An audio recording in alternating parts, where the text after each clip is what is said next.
The windshield blackened instantly as millions of flies swarmed the school bus. The driver screamed, losing control as the vehicle lurched dangerously toward the roadside ditch. Route 27 usually offered a peaceful ride home for Pinewood Elementary students in rural Minnesota. Today's detour past the county landfill changed everything. 30 children aged 7 to 12 chatted excitedly about the upcoming summer break. Windows partially open in the June heat. None noticed the darkening cloud forming near the recently expanded waste facility until it was too late. "What's happening?" 10-year-old Emma cried as the first wave hit, transforming daylight into a living, buzzing shadow. The driver, Mrs. Peterson, swatted frantically at the invading green-headed flies, her breathing becoming labored as her severe insect allergy triggered almost immediately. "Everyone stay calm," she managed before violent coughing overtook her. The bus swerved dangerously, approaching a steep embankment on the narrow road shoulder. Jack Morrison, a 65-year-old parent volunteer seated in the back, assessed the situation with surprising composure. The retired Marine Corps Staff Sergeant had agreed to chaperone his granddaughter's class field trip as a favor to his daughter. Now, watching the driver struggle and children panic as thousands of flies poured through windows and vents, his military instincts awakened. He noted the immediate dangers with practiced precision: a driver losing consciousness, a vehicle nearing a 30-foot drop, and a biological hazard overwhelming confined space with panicked children. The bus radio crackled with static as Mrs. Peterson attempted to call for help, but only garbled noise returned. Jack's weathered face remained impassive, but his mind raced through response protocols from decades of training. As screams intensified and the bus continued its dangerous trajectory, he rose from his seat with surprising agility for his age. This wasn't combat, but the stakes felt just as high. Jack moved methodically forward through the increasingly chaotic aisle. His trained eye conducted a rapid threat assessment, categorizing dangers by immediacy: vehicle control failure imminent, driver medical emergency critical, mass panic escalating, and biohazard exposure increasing. "Ma'am, I need to help you," he stated firmly, reaching the driver's seat where Mrs. Peterson fought to maintain control while gasping for breath. Her face showed telltale signs of anaphylaxis. Swelling lips, hives erupting across exposed skin. "Can't see," she wheezed, eyelids swelling shut as more flies swarmed around her. The bus lurched again, right wheel scraping the roadside gravel. Through the black mass of insects covering the windshield, Jack glimpsed the approaching curve with its unprotected drop-off. The situation deteriorated rapidly. Flies now streamed through every opening, filling the interior. Children screamed, some swatting wildly while others curled into protective balls. 3 students in the front rows showed developing allergic reactions, reddening skin, frantic scratching. "My EpiPen purse," Mrs. Peterson managed before slumping against the wheel, sending the bus veering sharply right. Jack grabbed the wheel with one hand while reaching for her purse with the other, but the vehicle continued sliding toward the embankment. He attempted to engage the brake, but with Mrs. Peterson's unconscious form blocking access, he couldn't reach the pedal properly. "Someone call 911, a 5th grader shouted, but when several children tried their phones, no signals registered. The bus had entered a notorious dead zone, compounded by the metallic chassis interfering with reception. Jack's military compartmentalization kicked in, silencing emotional responses. His mind flashed to Fallujah, 2004, when his unit lost visibility during a sandstorm while transporting civilians. Same principles applied: establish control, protect personnel, restore communication. Taking inventory of available resources, Jack noted the emergency first aid kit mounted near the door, the fire extinguisher under the dashboard, and the emergency exit hatches. He identified 3 older students who maintained relative calm, potential assistance. In his pocket, a multi-tool, weatherproof lighter, handkerchief, and his granddaughter's scented hand sanitizer. "Everyone listen," his command voice cut through the chaos. "Cover your mouths and noses with clothing." Several children responded, but most remained too panicked to comply. The flies continued pouring in, the buzzing now deafening. Jack realized conventional methods would fail against millions of insects. His tactical assessment concluded. He needed to simultaneously address 3 critical problems: a runaway vehicle with an incapacitated driver, a massive biohazard invasion, and 30 terrified children in escalating distress. Jack felt the right wheels leave solid ground as the bus began tilting toward the embankment. Time had run out for deliberation. Drawing on decades of training in impossible situations, he made his decision. "I'm taking control," he announced, voice cutting to the buzzing with parade ground authority. "This is now a Marine operation." The declaration wasn't vanity but strategy. Establishing command presence in chaos often determined survival odds. As he prepared to implement his plan, Jack silently acknowledged the bitter irony.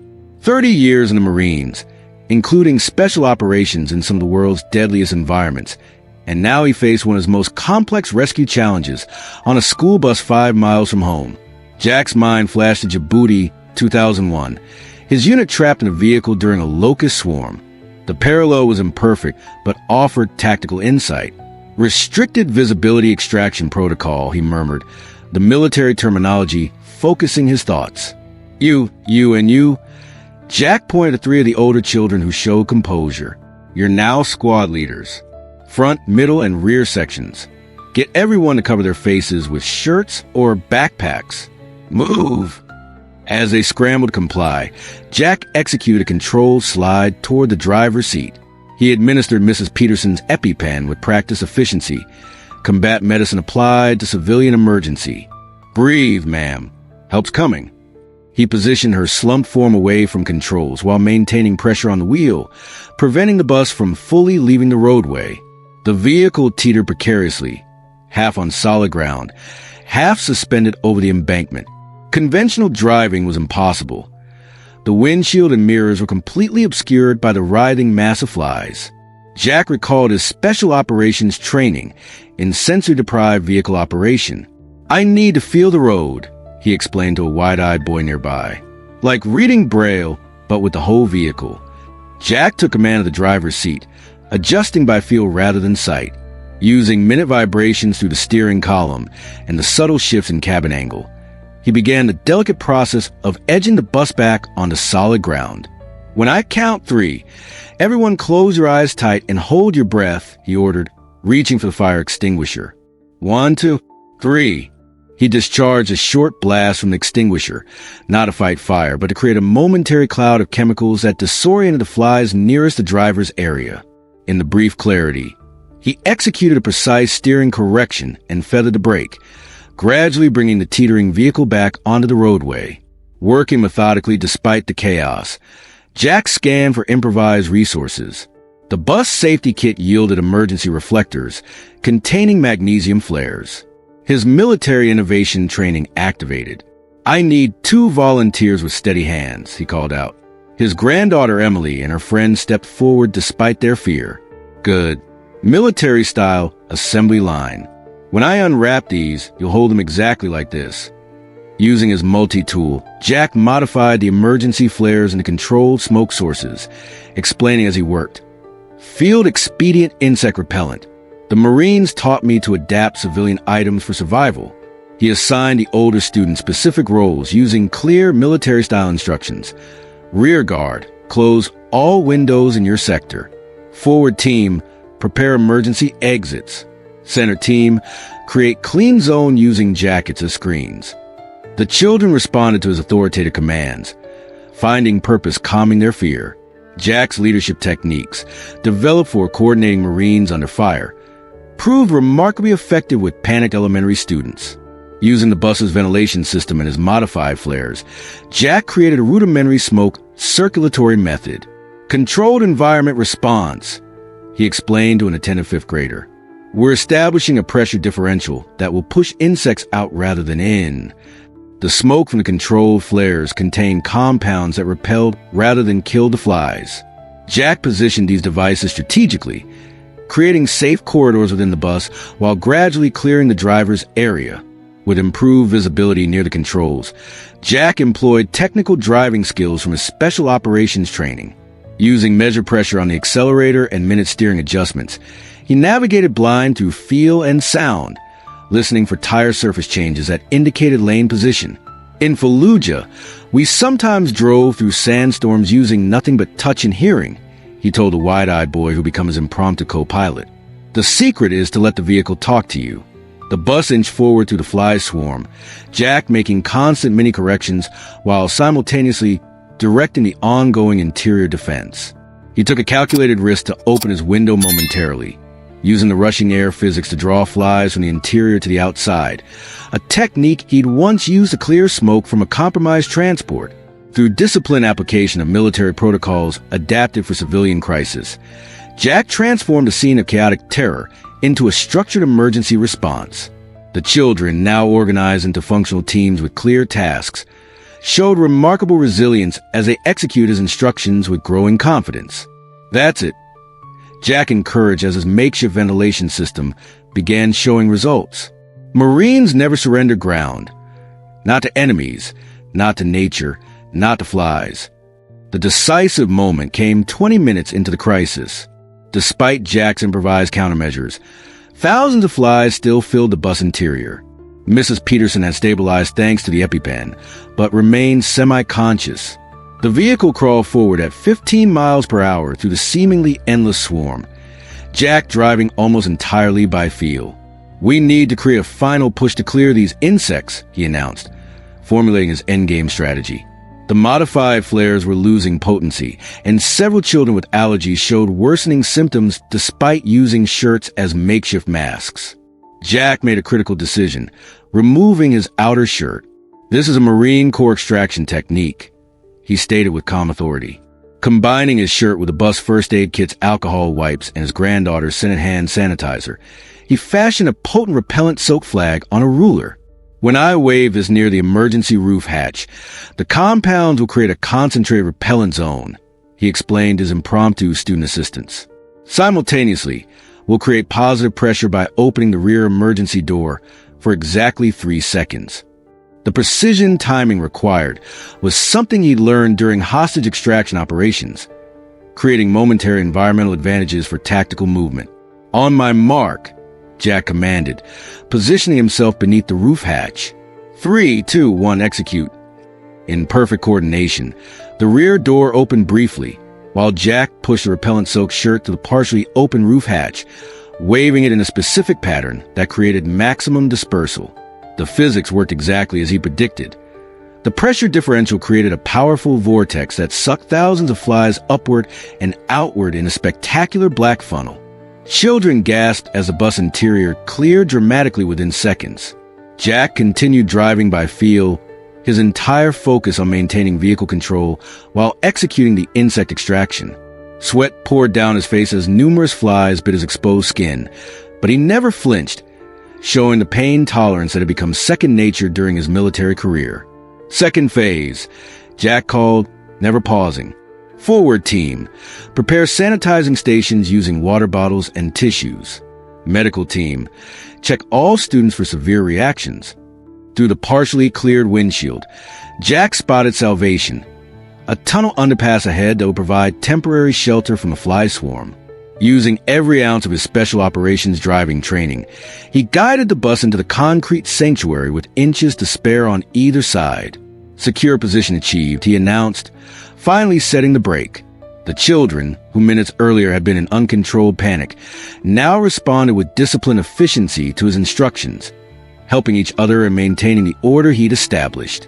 Emergency responders arrived minutes later, amazed to find not the scene of chaos they expected, but an organized operation with designated student teams reporting status to a composed elderly man who stood ramrod straight despite dozens of visible insect bites. "Sir, how did you manage this?" the first paramedic asked, surveying the scene in disbelief. 10-year-old Emma answered before Jack could respond. "He turned us into Marines, and Marines don't panic." The paramedic looked questioningly at Jack, who merely shrugged. "Former Staff Sergeant, 2nd Marine Raider Battalion," he said quietly, "just applied some field adaptations." As medical personnel treated the affected students and driver, several children approached Jack with expressions of awe. "Were you scared at all, Mr. Morrison?" a small boy asked. Jack considered the question with military honesty. "Being brave isn't about not feeling fear," he explained, kneeling to meet the child's eyes. "It's about doing what needs doing anyway. That's what the Marines taught me, and what you all just proved you can do too. By evening, local news vans lined the tunnel entrance where the bus remained parked. Medical teams reported that all 30 students were safe, with only minor injuries and insect bites. Mrs. Peterson was recovering in the hospital, expected to return home the following day. When reporters thrust microphones toward Jack, he deflected attention with characteristic military humility. "The kids did the real work," he insisted, standing straight despite visible exhaustion. "I just provided some direction." When pressed about his heroics, he shook his head. "Nothing heroic about applying training. The Marine Corps prepared me for unexpected situations. I'm just grateful it proved useful here." Parents arrived in waves, embracing their children with tearful relief. Many approached Jack with emotional gratitude, which visibly discomforted the retired Marine. "Semper Fidelis isn't just a motto," he explained to one particularly insistent father. "It means always faithful. The Corps expects us to remain faithful to our training and to those who need help, uniform or no uniform." The school principal announced a special assembly to honor Jack's actions, but he requested they focus instead on emergency preparedness education. "Better to teach them to handle the next crisis than celebrate surviving this one," he suggested. In the days that followed, the incident sparked meaningful reflection throughout the community. Beyond the landfill implementing new pest control protocols, people began recognizing the invisible heroes living among them, veterans whose training and experience remain an untapped resource for public safety. Pinewood Elementary established a Veterans Resource Program, inviting former military personnel to teach emergency preparedness and leadership skills to students. The initiative spread to neighboring districts, creating new purpose for many retired service members. Jack reluctantly agreed to lead the first session. Military training translates to civilian life in ways most people never realize, he told the assembled children. Not for fighting, but for solving problems and helping others when systems fail. 3 weeks after the incident, 10-year-old Emma approached Jack after one such session. "My dad says you're a hero," she stated matter-of-factly, "but you don't act like the heroes in movies." Jack smiled, his weathered face softening. "Real heroes rarely do, young lady. In the Marines, the most heroic thing is often just doing your job well when everything goes wrong." "Is that why you stayed so calm with all those flies?" she pressed. "Exactly," he nodded. "And that's something anyone can learn." Have you ever witnessed a veteran using their military skills to help in everyday situations? Share your story in the comments below. These unsung heroes walk among us, their training and experience ready to make a difference when needed most. Like this video if you believe veterans deserve more recognition for their continued service to our communities, and subscribe for more inspiring stories of everyday heroism.